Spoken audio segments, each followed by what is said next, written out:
Eeloleval suvel saavad jalgratturid Tallinna kesklinnas juurde paremaid liikumisvõimalusi.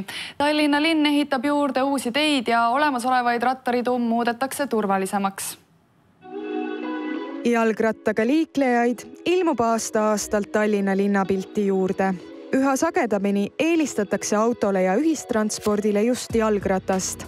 Et luua paremad võimalused ka kesklinnas jalgrattaga liiklemiseks, on linn leidnud selleks suveks kiired lahendused, mis on ilma projekteerimata teostatavad. Igal juhul on positiivne, et linn mõtleb selles suunas ja loomulikult suur aitäh kõigile rattaentusiastidele, kes on seda trummi siin tagunud ja seda pedaali vändanud. Mida rohkem on Tallinnas jalgrattureid ja nad saavad turvaliselt liigelda, siis tegelikult meie kõigi elu läheb paremaks, et õhk läheb puhtamaks ja linn läheb rohelisemaks.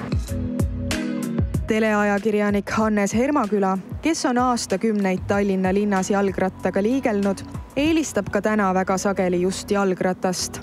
Igapäevaselt jalgrattaga ma liikin hirmus palju, kuna ma valmistan triatloniks, aga linnas ikkagi suht palju. Et ma käin päris palju aastaringselt, sõltuvalt siis ilmast, aga ikkagi ka talvel käin rattaga tööl, liigun ringi, nii et olen suht kursis, mis Tallinna linnas rattateedega toimub. Kui ma äärelinnast lähen tööle, näiteks Telemaias, ma seda mööda kergliiklusteid ja viimase kilomeetri või poolteist ma pean siis sõitma kuskilt bussijaama juurest ja mööda Tartu maanteed ja see läheb kohe käest ära.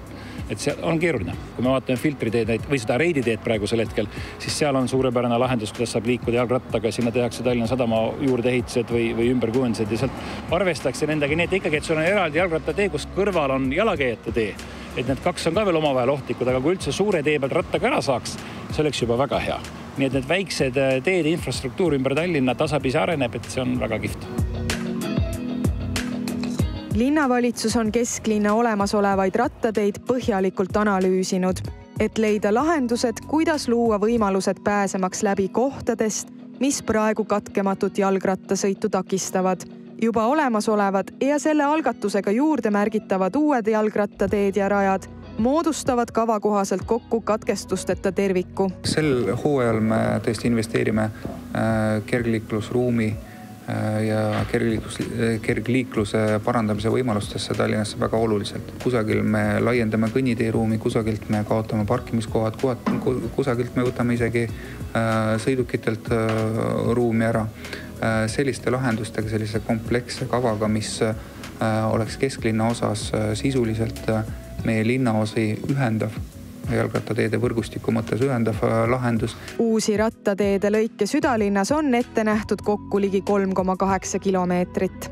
Sealhulgas Narva maanteel, Petrooleumi tänaval, Merepuiesteel, Pärnu maanteel ning Gonsiori tänaval ja Estonia puiesteel.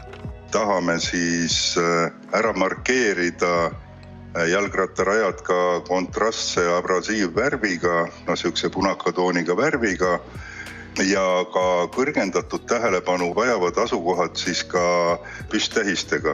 Et siis tõesti sellised kohad, kus autojuhid on harjunud pöördel kurve lõikama, siis sinna saavad olema ka püsttähised. Loomulikult tulevad ka jalgratta piktogrammid peale, et on selge, kellele millise liiklusruumiga tegemist on. Loomulikult võetakse ka suurtöö ette tänava äärekivide langetamise koha pealt, et oleks vähem selliseid astmeid, kus siis jalgrattur võib libastuda ja halvemal juhul ka kukkuda.